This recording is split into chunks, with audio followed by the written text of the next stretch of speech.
Released in 1984, The Last Starfighter was a groundbreaking sci-fi adventure that brought arcade dreams to life. With cutting-edge CGI, an unforgettable story, and a cult following that still exists today, this film became a hidden gem of the 80s. But how much do you really know about it? From behind-the-scenes challenges to unrealized sequels and hidden Easter eggs, here are 15 things you didn't know about The Last Starfighter. An arcade visit that sparked a sci-fi classic. In the early 1980s, arcades were more than just a pastime. They were battlegrounds where players competed for high scores and bragging rights. Screenwriter Jonathan R. Betuel happened to witness one such moment when he saw a young gamer completely immersed in an arcade game, mastering its mechanics with incredible skill. It made him wonder, what if playing a video game wasn't just for fun, but a secret test to find real-life heroes? This single thought led to the creation of The Last Starfighter, a film where a simple arcade machine turns out to be a recruitment tool for an intergalactic war. In the story, Alex Rogan, a teenager stuck in a dead-end life at a trailer park, spends his free time playing Starfighter, an arcade game that challenges players to pilot a spacecraft against alien invaders. When Alex breaks the high score, he unknowingly proves himself worthy of becoming a real Starfighter pilot. Soon, an eccentric recruiter named Centauri arrives, revealing that Starfighter was actually designed to identify skilled pilots who could help defend the peaceful Rylan Star League against the evil Kodan Empire. Betuel's concept was ahead of its time, blending the then-booming video game culture with classic space adventure storytelling. The idea of a video game serving as a gateway to something greater resonated with audiences, making The Last Starfighter one of the earliest films to explore the connection between gaming and reality, a theme that would later influence movies like The Matrix and Ready Player One, a last-minute change that made Alex's story more powerful. Originally, The Last Starfighter was set in a suburban neighborhood where Alex would have been just another typical teenager yearning for adventure. However, the filmmakers quickly realized that this setting felt too familiar. Films like E.T. and Poltergeist had already cemented the suburban sci-fi aesthetic. To set their story apart, they made a bold decision. They relocated Alex to a trailer park, making his desire to escape even more urgent and emotionally compelling. This change elevated Alex's journey from simply wanting excitement to desperately needing a way out. Unlike the suburban kids in other sci-fi films who often had stable middle-class lives, Alex lived in a small, confined world with limited opportunities. His only escape was Starfighter, the arcade game that fueled his dreams of something bigger. By winning the game and being recruited into an intergalactic war, Alex wasn't just fulfilling a fantasy. He was seizing his only real shot at breaking free from a life that seemed destined to go nowhere. The shift to a trailer park setting also gave the film a unique, grounded feel. It emphasized Alex's struggles and made his transition from small-town obscurity to cosmic heroism all the more satisfying. It wasn't just about fighting aliens. It was about proving that greatness could come from anywhere, no matter how humble the beginnings. This decision helped The Last Starfighter stand out, making Alex's story not just a thrilling adventure, but also an inspiring tale of hope and ambition. A sci-fi film that pioneered CGI, thanks to the Tron team. In the early 1980s, CGI was still in its infancy, and most sci-fi films relied on traditional model miniatures for space battles. But The Last Starfighter took a bold leap into the future, becoming one of the first movies to fully embrace computer-generated imagery. Instead of building physical spaceship models, the filmmakers turned to digital productions, the same company responsible for the groundbreaking CGI in Tron, 1982. Using their cutting-edge technology, digital productions created all of The Last Starfighter's space battle sequences, including the Gunstar ship, enemy fleets, and interstellar environments. At the time, rendering these effects was an enormous challenge. Computers were significantly slower, and each frame took hours to generate. The final product gave the film a sleek, futuristic aesthetic that felt like a natural extension of its video game-inspired story. While some critics found the effects too artificial compared to traditional models, the decision to use CGI was visionary. It paved the way for later sci-fi films like Jurassic Park and Terminator 2, Judgment Day, which would take CGI to the next level. Today, The Last Starfighter stands as a pioneering achievement, proving that digital effects could be used to create entire worlds beyond what was possible with practical models alone. A cast that went on to bigger roles, including a horror icon. Though The Last Starfighter wasn't packed with A-list celebrities, several members of its cast went on to have notable careers. Lance Guest, who played the film's protagonist Alex Rogan, later starred in Jaws, The Revenge, 1987, the fourth installment in the famous shark thriller franchise. While the film itself was critically panned, Guest remained a familiar face in sci-fi and horror circles. Catherine Mary Stewart, who portrayed Maggie, had an even more memorable post-Starfighter career. That same year, she played the lead in Night of the Comet, 1984, a cult favorite sci-fi horror film about teenagers surviving a cosmic disaster.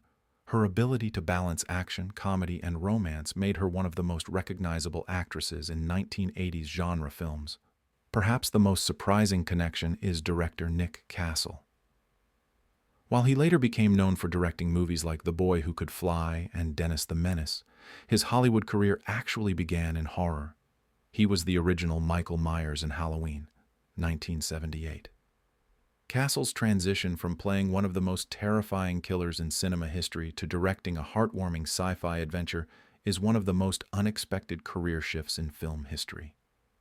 Lance Guest's wig mishap and hidden illness. During reshoots. Reshoots are common in Hollywood, but for The Last Starfighter, they led to an unintended visual distraction. After the initial filming wrapped, the studio decided to expand the role of Beta Alex, the robotic duplicate of the film's protagonist. However, by that time, actor Lance Guest had already cut his hair short for another role. This posed a problem. Beta Alex had to look exactly like the real Alex. The quick solution? A wig.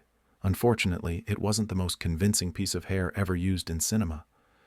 If you look closely, you'll notice that in some scenes, Beta Alex's hair appears oddly stiff and unnatural.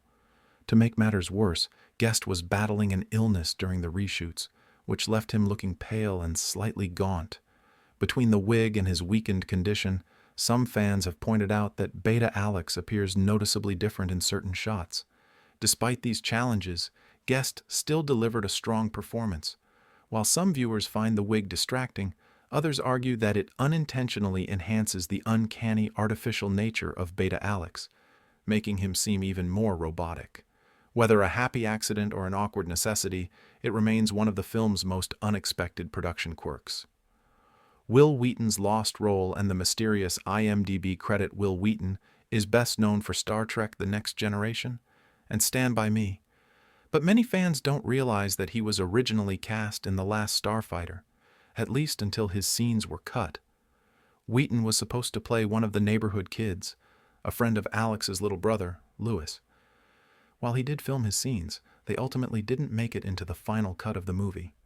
This has led to years of confusion. Various movie databases and sources still list Wheaton as part of the film's cast, despite the fact that he never appears on screen. Some fans have even claimed to spot him in the background during the trailer park scenes, though this has never been confirmed. Wheaton himself has addressed the situation in interviews, explaining that while he was excited to be part of the film, he understands why his scenes were removed, likely to tighten the pacing and keep the focus on Alex's story. Even though his role was lost in the editing room, The Last Starfighter remains a small but interesting footnote in Wheaton's early career. The casting choices that could have changed. The Last Starfighter, before Lance Guest and Catherine Mary Stewart landed the roles of Alex and Maggie, the casting process explored several well-known actors. Among the names considered for Alex was Eric Stoltz, who later became famous for Mask, 1985, and Some Kind of Wonderful, 1987. Stoltz was even briefly cast as Marty McFly in Back to the Future before being replaced by Michael J. Fox. If he had played Alex, The Last Starfighter could have had a very different energy, as Stoltz was known for his more serious, dramatic performances. For Maggie, Jennifer Jason Leigh was strongly considered. Leigh would go on to build a reputation for her intense and emotionally complex roles in films like Fast Times at Ridgemont High, 1982, and The Hateful Eight, 2015. While she undoubtedly had the talent, the filmmakers ultimately felt that Stewart and Guest had better on-screen chemistry, which was crucial to making their love story feel authentic. Lance Guest's casting also had an unexpected connection to the horror world. He was recommended for the role of Alex by legendary director John Carpenter. Carpenter had previously worked with Guest in Halloween 2, 1981, and was impressed enough to suggest him to Starfighter director Nick Castle, who coincidentally had played the original Michael Myers in Halloween, 1978, the video game that arrived too late. Considering The Last Starfighter revolves around an arcade game, it would have made perfect sense for a tie-in game to be released alongside the movie in 1984. However, fans had to wait 6 years before they got an official video game, by which time the film had already faded from mainstream popularity. In 1990, an NES game titled The Last Starfighter finally hit the market, but there was a catch. It wasn't actually based on the movie.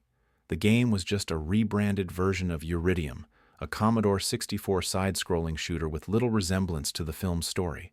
Apart from the name, there was almost no connection to Alex, the Gunstar, or the Ryland Star League.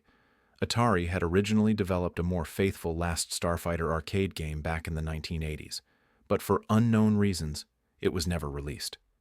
Some prototypes of the game have surfaced over the years, but it remains one of the many lost treasures of the arcade era. Fans of the movie were left disappointed, as the game they had imagined, one where they could train like Alex and battle the Kodan Armada, never officially became a reality. Marvel's comic book adaptation became a collector's item.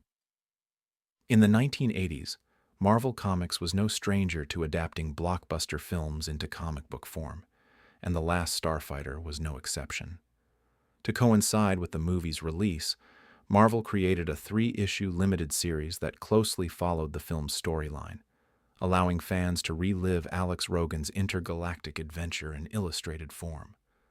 Unlike some comic adaptations that took creative liberties with their source material, the Last Starfighter comic remained remarkably faithful to the film.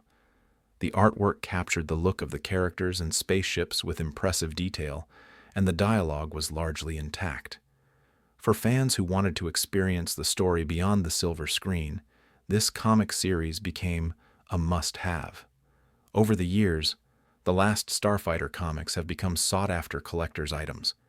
With the movie's cult following growing over time, these issues are now a nostalgic piece of 1980s sci-fi history.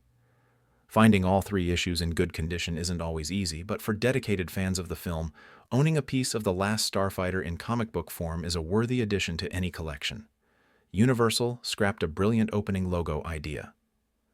One of the most creative ideas planned for The Last Starfighter was an innovative twist on the classic Universal Pictures opening logo. Originally, the film was supposed to replace Earth in the Universal Globe sequence with Rylos, the planet at the heart of the movie's intergalactic conflict. This would have seamlessly introduced audiences to the world of The Last Starfighter from the very first frame. However, Universal executives ultimately rejected the idea, insisting that their studio logo remain untouched. While this was a disappointing decision for the filmmakers, it wasn't the only last-minute change. The main characters, Alex and Maggie, were originally named Skip and Penny.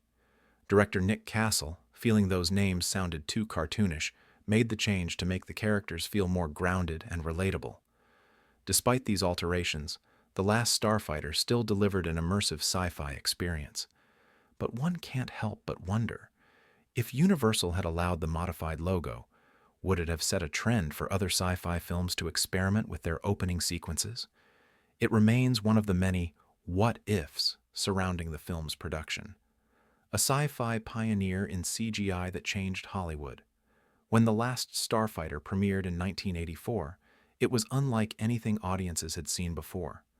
While most sci-fi films relied on intricate model miniatures for spaceships and battle sequences, this film took a daring leap into the future, using entirely computer-generated imagery, CGI, for its special effects.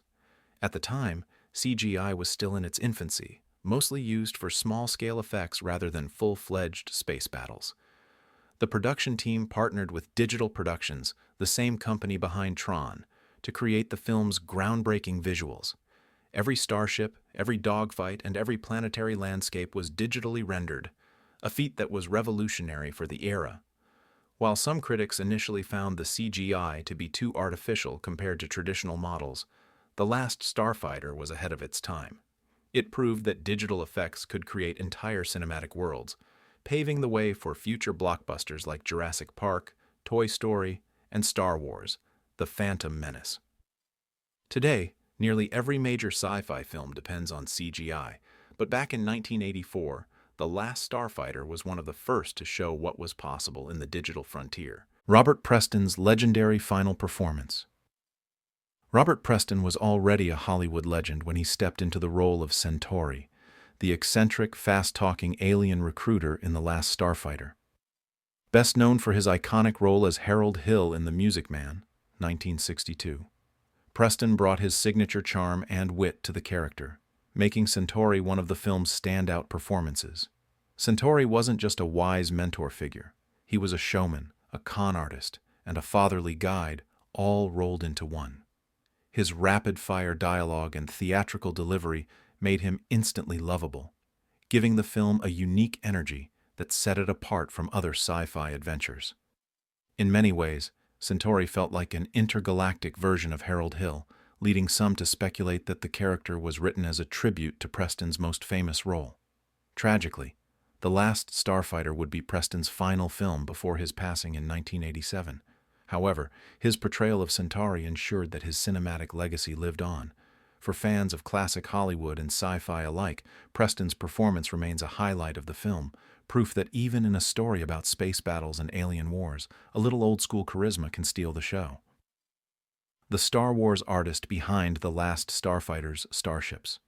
One of the reasons The Last Starfighter has such a distinct sci-fi aesthetic is because of legendary concept artist Ron Cobb, a designer whose work had already shaped some of the biggest films in the genre.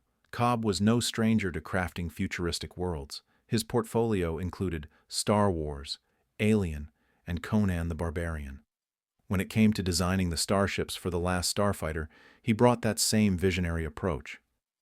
Interestingly, many of the ships seen in the film weren't originally intended for The Last Starfighter.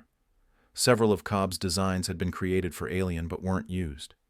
Rather than letting them go to waste, the production team repurposed them for The Last Starfighter, giving the movie a high-quality sci-fi look despite its budget limitations. The Gunstar, the hero ship piloted by Alex and Grigg, became an iconic design, with its sleek structure and advanced weaponry setting it apart from other starships of the era.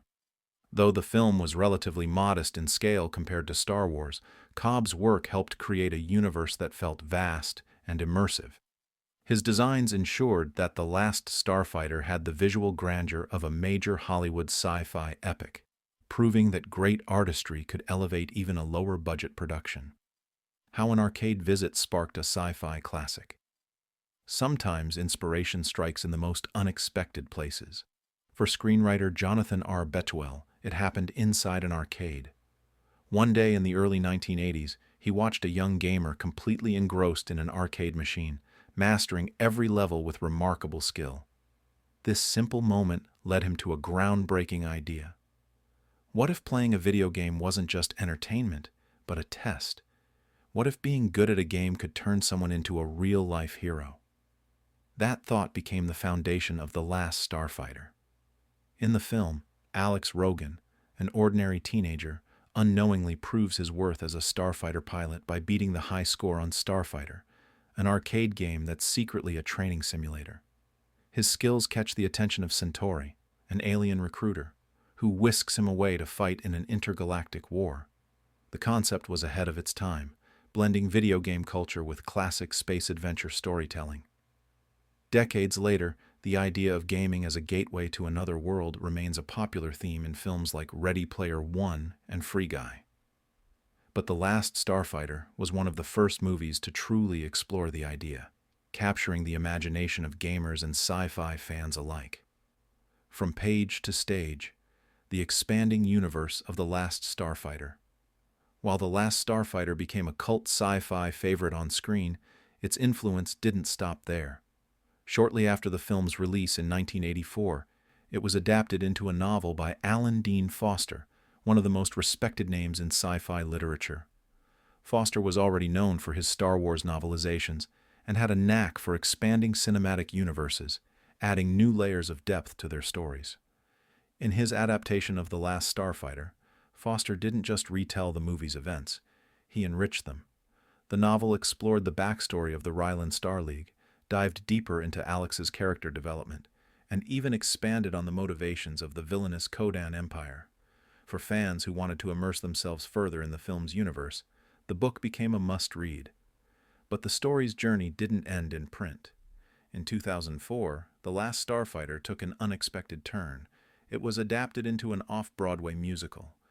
This stage version reimagined Alex's adventure with original songs, bringing a fresh, theatrical twist to the classic story. Though it never reached mainstream Broadway success, its existence proves that The Last Starfighter remains a beloved part of sci-fi history, continuing to inspire new adaptations across different forms of media.